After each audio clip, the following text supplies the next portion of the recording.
This is Andi Purewal for Boxing Social in association with Betfred, and I'm joined by Francis Warren here, just around the corner from your call, where we've got another show on Saturday night, Francis. But first and foremost, how are you? Very well, thanks, sir. How are you?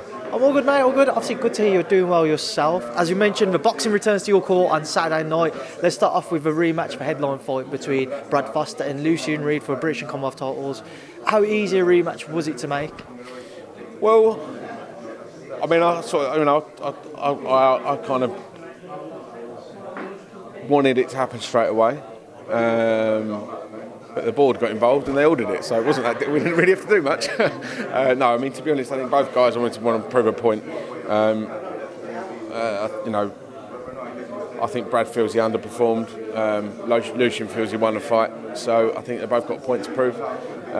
And it's definitely one that within our office we wanted to do again, because the first one was such a great fight. Brad's been out for a bit of a cut. Obviously, Lucian's had his issues with cuts as well. So previously, so yes, it's got everything. It's a rematch that actually I think will be better than the first one, which is unusual.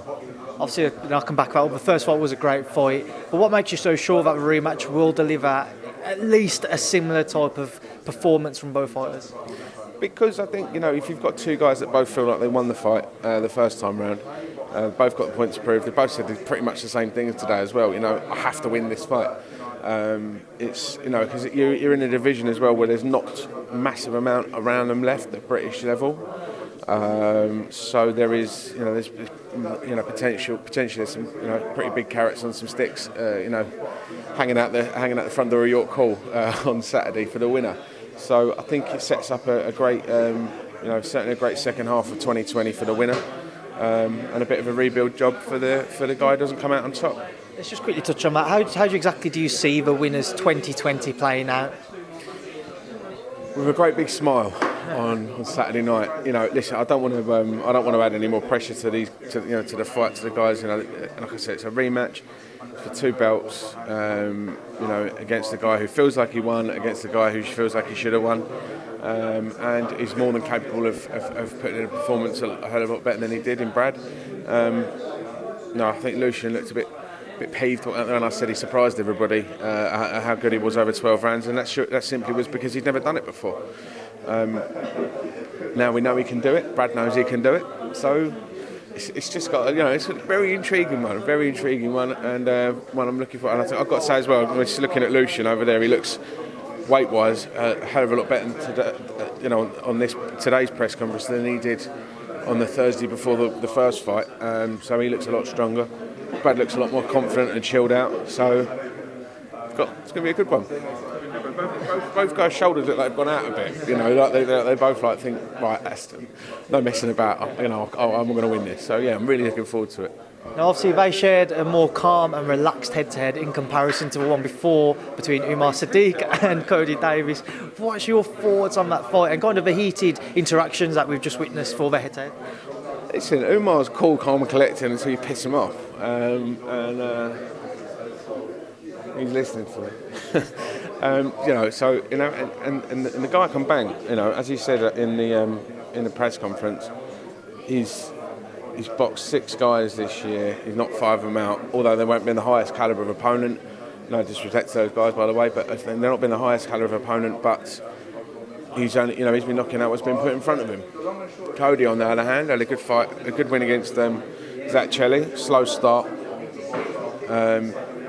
but came out on top, and rightly so.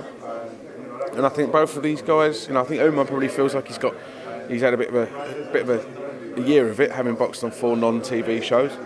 And Cody's been waiting for his opportunity to knock on from that Chelli win for a few months now. So both guys look like a bit frustrated, and they look like they want to take that frustration out on each other, which for the fans is fantastic. For me and for Queensborough, it's not, because they're both our guys and we both want to see them both do well. So the best we can hope for is a great fight and to the best man win. I mean, if it does deliver to what we've seen today and it is a brilliant fight, does that kind of make it a little easier for you guys with regards to not necessarily saying it's a rebuilding job, but if they both deliver a brilliant performance, it makes them more of an attractive proposition to other fighters out there? I think,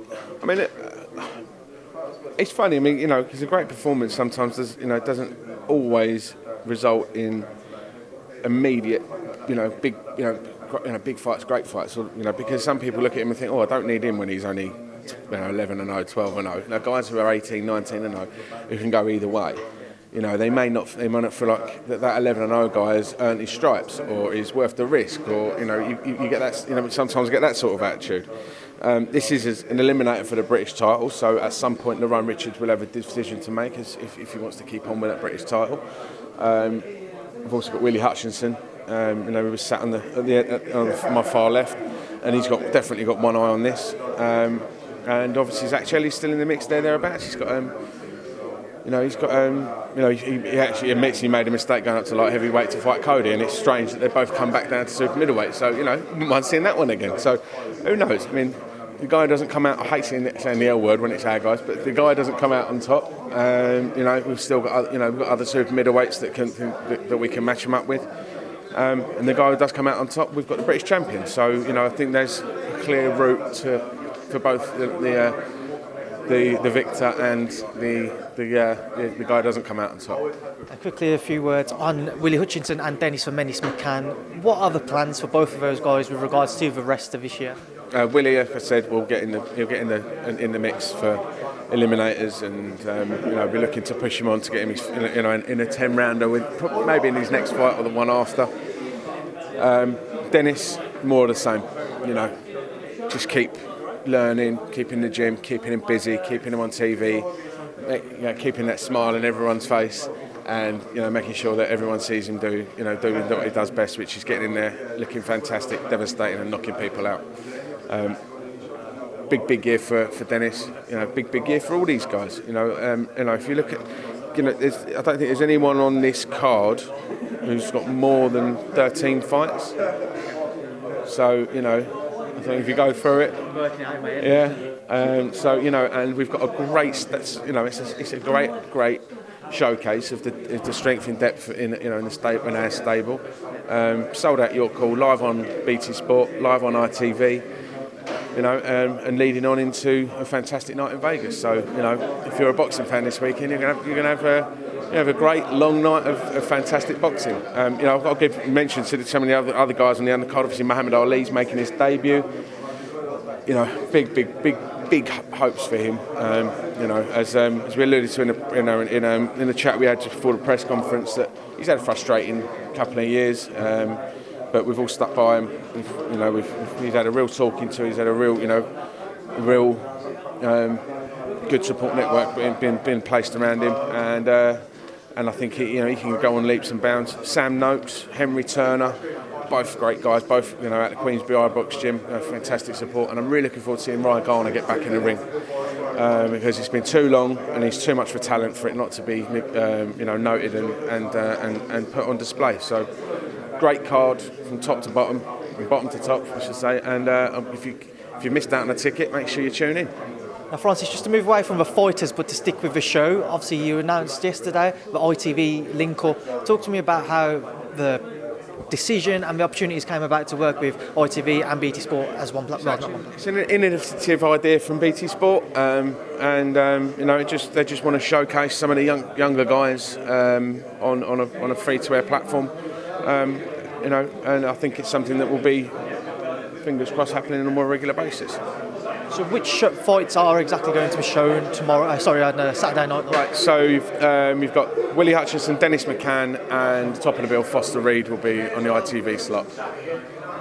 And then before the ITV slot, the BT Sport slot, which is also, I think, on YouTube and other various, I think it's on Facebook, YouTube, and various other free-to-air platforms. Will be Sadiki Davis. All right. Sadiki Davis. I think Ryan Garner, Henry Turner, and Sam Noakes. So they'll be the guys. And Muhammad Ali will be filmed and will be put in somewhere. Because I'm sure we're going to get some stoppages tomorrow night. Hopefully we do, so it's an early night for us both, so we can get ready for that fight. Early night. Let's put it that way, because we've got a terrific night in Vegas. I'm like, the build-up, BT Sport. It's like, I want them to start making films, because some of the stuff has had me on the edge of my. It's like 2-minute clips, and you feel like, God, this is unbelievable. That's why I was going to come on to it. Obviously, it would be ideal to have that early night, because we've got that big one late in the night, Wilder Fury 2. As it's only a matter of a couple of days away now. What are your thoughts on it, Francis? I haven't wavered from my opinion that Tyson Fury is by far and away the best heavyweight out there. Deontay Wilder, let's not get it wrong, he's the biggest puncher, most devastating puncher in heavyweight history as far as I'm concerned. What he does, and it's not just the punch power he's got, Deontay Wilder, he's a fantastic fighter, he's very smart, pulls people into traps. What he did to Louis Ortiz, it wasn't I'm just going to let him tire himself out. He pulled him into a trap and finished him off. Tyson Fury is a different animal to all these other guys. He's too smart, and he's strong now. Strong. He's been in full camp. He's not just, it wasn't just shedding weight. He's fully fit, fully prepared, and I think Deontay Wilder is in for a bit of a mauling, and I think Deontay Wilder is in for a bit of a shot to feel this guy's power, to feel Tyson's power. How big is their rematch in comparison to any previous boxing bout? I saw a Timothy Bradley interview earlier where he said it's the biggest bout for the past 50 years in the sport. Would you say it's as big as that? Would you say it's for the past 50 years? I wouldn't disagree with that. I can't remember who it was. I saw something on Twitter today, said it was, it's got comparisons to the magnitude of Mayweather-Pacquiao. Now, I disagree with that totally, because Mayweather and Pacquiao left it so long to actually get it on that it almost became a fight that was. Oh, really? All right. We'll tune in, because it's the two biggest names. The fight itself, wasn't as big as it should have been at the time. These two guys are in the prime of their careers, and they're doing it again. It's a rematch. It was a controversial. The first one was controversial. Tyson getting up in the 12th, not getting the win which he clearly deserved. The backstory of Tyson, the devastating knockout power of Deontay Wilder. It's got and the heavyweight title of the world. It's got everything, absolutely everything to warrant that title of biggest fight of. What did you say? 15 years. That's 50. Yeah, I can't see why not. Now, just a quick one as well. Frank did an interview with my colleague Rob Tibbett yesterday, and Frank said that the third fight has been contractually agreed to. Is there a chance we could see that in the UK if it was to happen? Let's get over Saturday. Yeah. Let's see what happens on Saturday. Then finally, Francis, before I let you go, we just had a press release come out just before the press conference started. Dubois-Joyce will have the EBU European title on the line as well now. For how long have you had that in the making that he might be on the line? Andi around the office has been campaigning for it for a little while. There wasn't. I don't understand how it wasn't already made. It wasn't put out there for the. Actually, I do. If you win the WBO European title, which Daniel did on March the 6th last year, at the time of the proposed date, it has to be a clear 12 months before you're considered for the EBU title. So now it's in April. He's over the time threshold, and there we are. So, Huck pulled out. Joe and Hergovich was put out to purse bids. Nobody bid. Presumably just because obviously Joe's tied up, because that would be a great fight.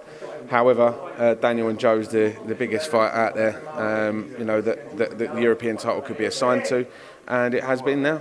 So we've got British, Commonwealth, European, WBO International, WBC Silver. So hopefully all them belts will be on the line. I know the board have certain things to say about. The WBOs and the WBCs as well as being included with the British title. However, it would be great. Well, Francis, we'll leave it there now, because I know they can have other people who want to speak to you. As always, it's been a pleasure. It's only me. That's all right. I love that. But Francis, it's a pleasure as always, and I'll catch up with you soon. Thanks very much, mate. Cheers.